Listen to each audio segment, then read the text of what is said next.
would not take away one word of praise, honor, gratitude from our brave men who led our humble pioneers. They were mighty men, in brain and brawn, in courage and valor, living near the Lord, each and all richly blessed with that divine love that made them leaders truly like unto Moses of old.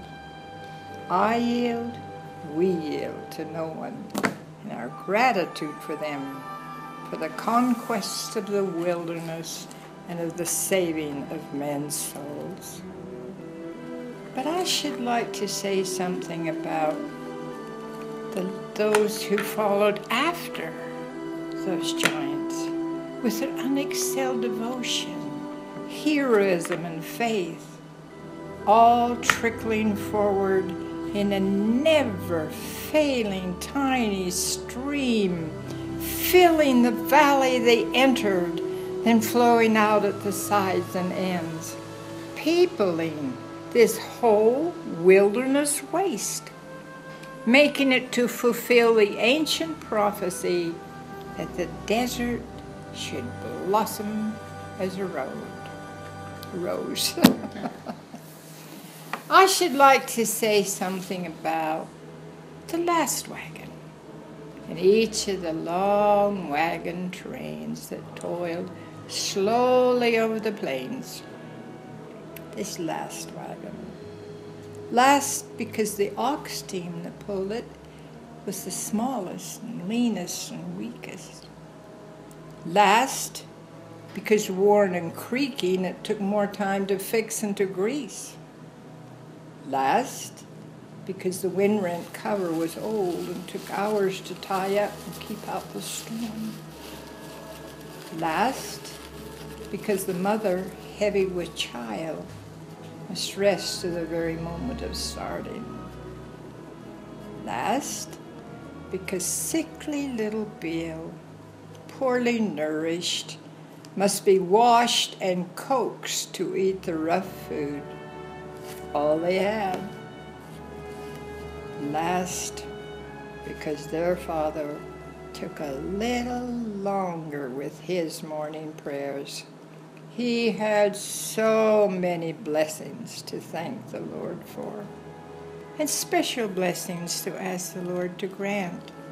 Blessings of health and strength, especially for his wife and little Bill, and blessings for himself, that his own courage would not fail. Day after day, they of the last wagon pressed forward, tired, worn, footsore, sometimes almost disheartened. But yet in the last wagon was devotion, loyalty, integrity, and above and beyond everything else, faith. Faith in the brethren and in God's power and goodness. For had not the Lord said that not even a sparrow falleth unnoticed by the Father? And were they not of more value than sparrows? And then they had their testimony, burning always like an eternal fire on a holy altar, that the restored gospel was true, that Joseph Smith was a prophet of God, and that Brigham Young was Joseph's chosen successor.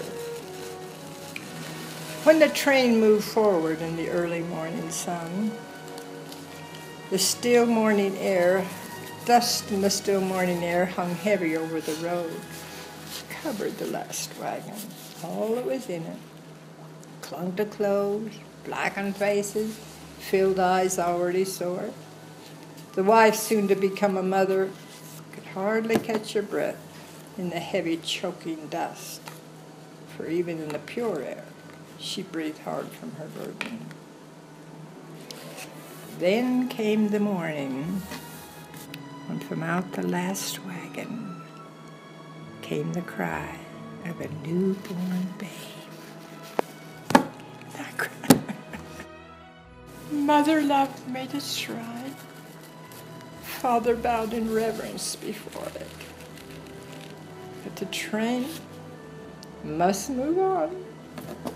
So out into the dust and dirt the last wagon went again, swaying and jolting, while Mother eased as best she could each pain-giving jolt, that no harm might be done her, that she might be strong to feed her little one, bone of her bone, flesh of her flesh. Who will dare to say that angels did not cluster round and guard her and ease her rude bed? For had she not given another choice spirit its mortal body, that it might work out its God-given destiny? Another morning came when courageous little Bill, who with a hero's heart had trudged through long days of hot sun and through miles of soggy mud in the rain, little Bill must be crowded in to ride with Mother, for he was sick with a heavy cold. He grew worse and worse. The elders came and prayed that he might get well. But the Lord wanted little Bill with him. So another morning came, and a weeping mother, and a grief-stricken father, and they of the last wagon swung into place in the line, leaving beside the road, under some scrub brush, a little mound, unmarked save for heaped up rocks to keep out the wolves. A mound that covered another martyr to the cause of truth. So through the dust and dirt, the long hours grew into days, then into weeks, then into months. They crept along until the valley welcomed them to rest and home. That night was the last of the great trek, the mightiest trek that history records since Israel's flight from Egypt.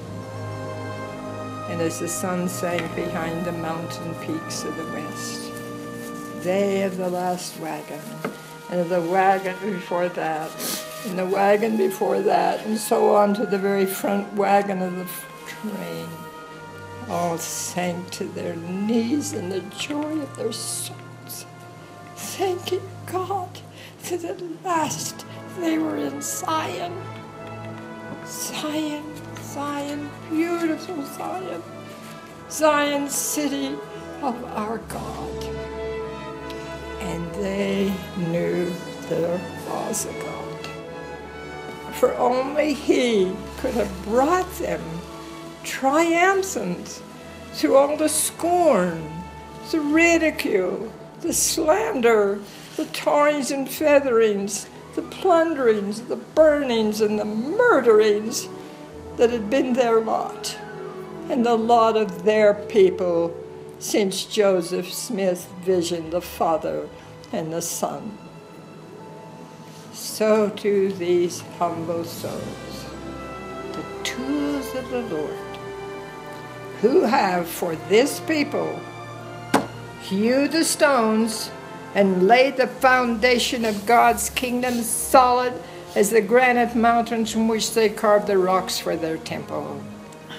To these humble souls, great in work, great in faith, great in righteous living, great in fashioning our priceless heritage, I humbly render my love, my respect, my reverent homage.